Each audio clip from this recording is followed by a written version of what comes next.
Bago po natin bigyan ng reaksyon itong naging content ni Sir Dada Memel patungkol po sa pagpapasubpina sa mga bank records at or financial records ni Sara Duterte na ipinagmaktol po ng mga DDS dahil ayaw po nila itong masubpina eh.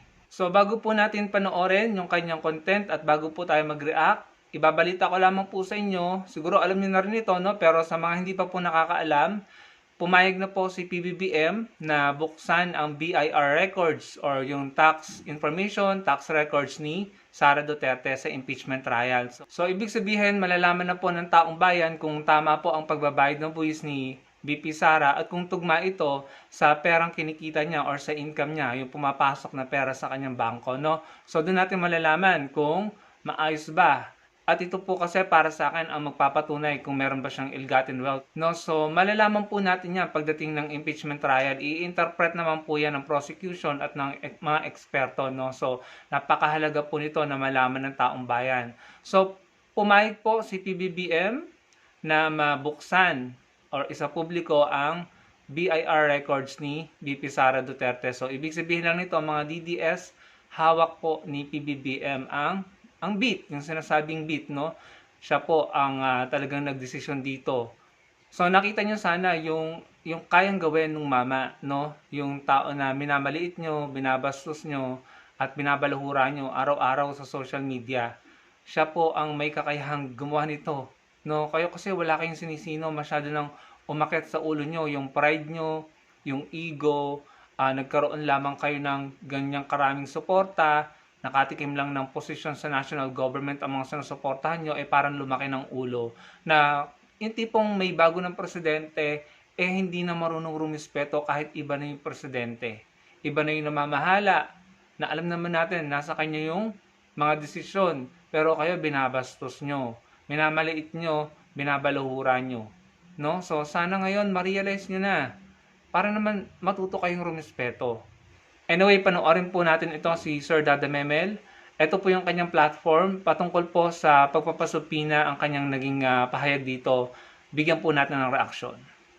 So, nanonood ako ng impeachment trial, tapos nakita ko yung isang remarks ni Michael Powa, yung defense counsel ni Sara Duterte. Nagagalit siya. Kasi lahat na lang daw ng financial records at bank statements, hinihingi. Alam mo kung ako pinagbibintangan na magnanakaw, sige, buksan niyo lahat ng bangko ko para makita niyo na wala akong ninakaw. Tapos ang defense counsel ayaw pa buksan yung bank records kasi daw napakarami daw hinihingi. It defeats the purpose, yun nga yung impeachment trial eh. Para daw naghagis ng isang malaking lambat tapos aasa na may makitang anomalya. Yun nga yung inaanap sa impeachment trial, anomalya sa lahat ng pangungurap. Di kung walang makita, di good for you. Avenue yun na nga yan eh, para masampal lahat ng mga kontra Duterte eh. Mapapahiya sila sa pambibintang nila. Buksan nyo lahat kasi ng transaction records. Tapos pag walang nakita, di sampal sa kanila yun. Problema kasi, alam nyong may mahuhuli, kaya yun yung buksan. Kahit ikaw eh, sabihin buksan bangko mo para makita kung nagnanakaw ka, papayag ka eh.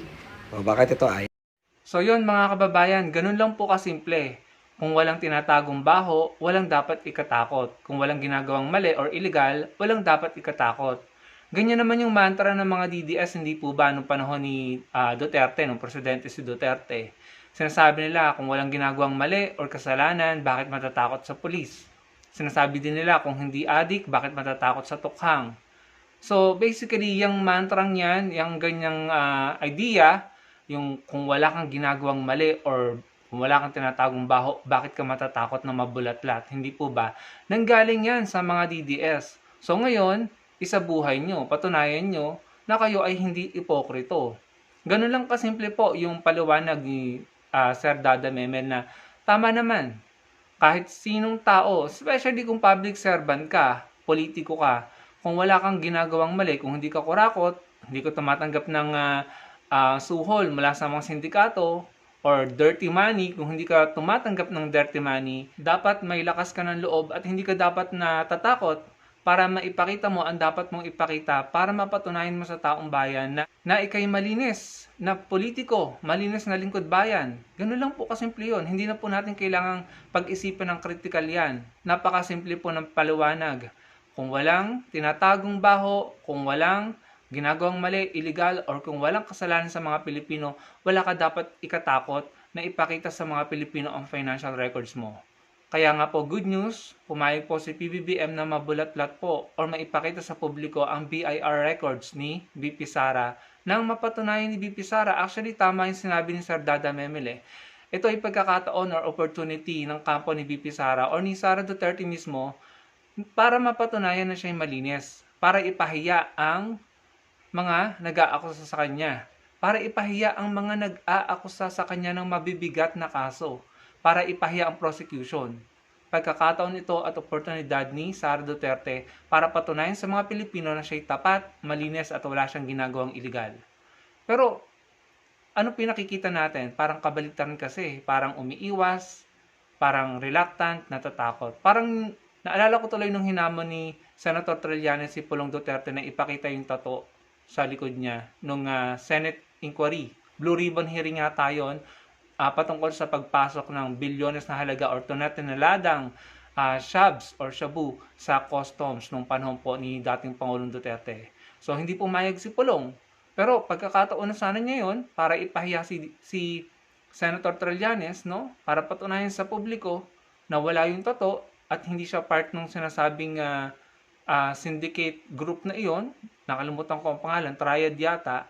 Kaso hindi niya ginrab yung opportunity na iyon para ipahiya at ilampaso si Senator Trillanes sa national TV sa publiko. No? So ngayon, ibinibigay din kay VP Sara ang pagkakataong ito. Sana wag nilang palampasin ang pagkakataon na patunayan sa mga Pilipino na siya'y malinis, na naglilingkod at wala siyang tinatagong baho at wala siyang ginawang illegal. Ganun lang kasimple yun, mga kababayan. So, yun lang po ang mensahe natin ngayon. Kapag tapat ka sa mga Pilipino, wala kang ginawang illegal, wala kang kasalanan, dapat hindi ka natatakot, dapat confident kang haharap sa amin, dapat ikaw pa ang mangunguna at mag-take ng initiative na gawin ang mga dapat gawin, ipakita ang mga dapat ipakita para mapatunayan sa mga Pilipino na ikaw ay tapat at malinis. Parang yung ginawa ni Senator Trillanes at ni Mayor Leni Robredo. Sila pa mismo ang pumirma ng bank waiver para mabulatlat ang kanilang mga bank information, ang kanilang mga bangko na ipinangako ni Duterte pero hindi naman tinupad ni Duterte. So kayo na pong humusga, mga kababayan. Salamat po sa panonood.